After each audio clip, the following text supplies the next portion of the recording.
Pemirsa rumah tangga anggota DPRD Provinsi Jambi Rendra Ramadan Usman dan istrinya Winda memanas setelah insiden perebutan anak yang melibatkan dugaan kekerasan dan aksi jemput paksa oleh sejumlah orang.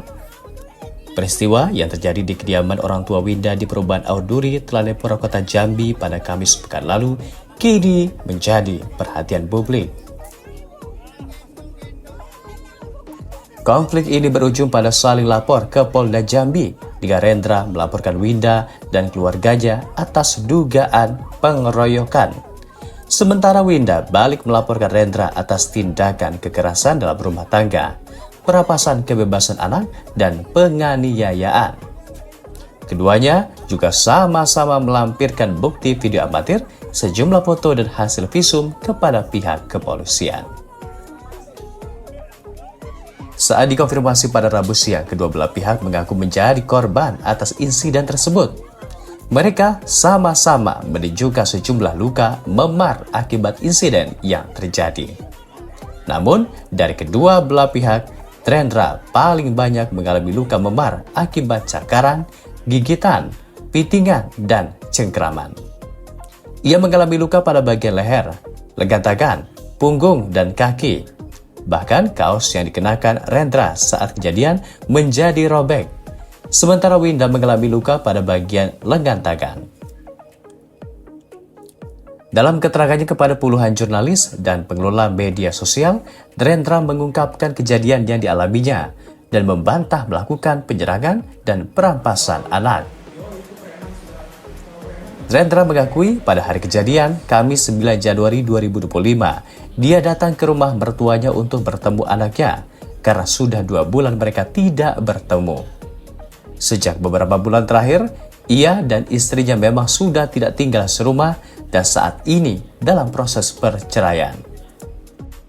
Ia sangat menyayangkan mengapa pihak keluarga Winda dan Winda menghalangi ia bertemu dengan putranya yang berusia 4 tahun. Yang memang pengeroyokan tersebut yang memang dilakukan oleh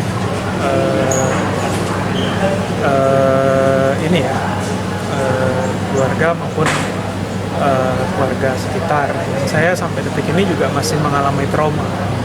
Saya mengalami trauma dan saya jujur masih setiap malam bahkan sama kami kan juga menyiapkan memang persiapan hari ini, klarifikasi bersama bahwa memang ada tindak pidana yang memang berat ya menurut saya. Dan saya jujur saya tidak pernah mengalami sekalipun tentang pengeroyokan tersebut seumur hidup. Bahkan saya selaku juga anggota dewan, seyogyanya lembaga, mau itu Komnas, mau itu Oknum Komnas, mau itu lembaga pemerintah, harusnya mendengar kedua belah pihak, bukan mendengar salah satu pihak dan menyudutkan salah satu pihak. Dan jujur ketika kejadian memang habis kejadian tersebut malah saya pusing, saya sesak nafas, dan saya langsung duduk. Dan memang ada dari tantenya lady ini itu memang bersikap bijak dan bilang nanti tante yang membawa saudara ER untuk bertemu saya. Seharusnya sebagai orang tua melakukan seperti itu, bukan pengeroyokan kepada menantunya.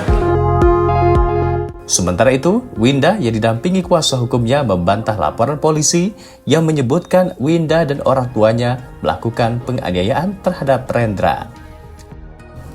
Apa yang dilakukannya adalah untuk mempertahankan anaknya yang diduga akan dibawa lari oleh suaminya. Sudah saya bilang sebelumnya kalau itu bukan pengeroyokan, justru kebalikan. Rendranya yang bawa orang ke rumah saya. Jadi dia bawa yang saya kenal itu, yang kenal banget itu yang Salam, yang namanya Salam. Nah jadi sebelumnya ada 4 orang juga yang datang, kata bapak saya yang 1 orang yang dari 4 orang ini bapak saya kenal, namanya Yanto. Nah itu saya nggak kenal sama Yanto ini. Jadi dari 4 orang itu bilangnya mau ngantar oleh-oleh buat anak gitu. buat anak, terus ditanya dari siapa, oh dari ini, nanti bapaknya datang gitu, sebutkanlah nama anaknya. Terus bapak saya kaget, bahwa itu cucu saya gitu. Terus iya, nanti bapaknya mau datang mau antar oleh-oleh. Tiba-tiba datanglah bapak ini, Pak Rendra ini. Dia datang, jadi saya kaget pas dia datang. Saya telepon ini kuasa hukum kan, Om Fitri. Lagi telepon, ini Bu, ada Rendranya di sini Bu. Dia langsung gendong anak itu. Jadi main masuk, nggak buka sepatu, sama yang salam itu juga masuk ke kamar. Anak itu lagi main, saya lagi telepon, masuk ke kamar langsung digendong. Jadi pas saya lagi masih telepon, langsung digendongnya. Terus ya udah, kirain saya mau cuman ke ruang tamu ya, karena kan nggak mungkin di kamar. Ternyata udah kelihatan dari ruang tamu udah ada mobil yang pintunya udah kebuka. Jadi pas masih teleponan sama ibu Bu Dewi, handphonenya saya lepas itu, saya kejar anak saya gitu. Dalam klarifikasi yang dilakukan terhadap kedua belah pihak, mereka saat ini sama-sama mengalami trauma dan berharap kasus kekerasan yang terjadi dapat diselesaikan oleh pihak kepolisian. Dari Jambi, tim Liputan melaporkan untuk Jambi 28 TV.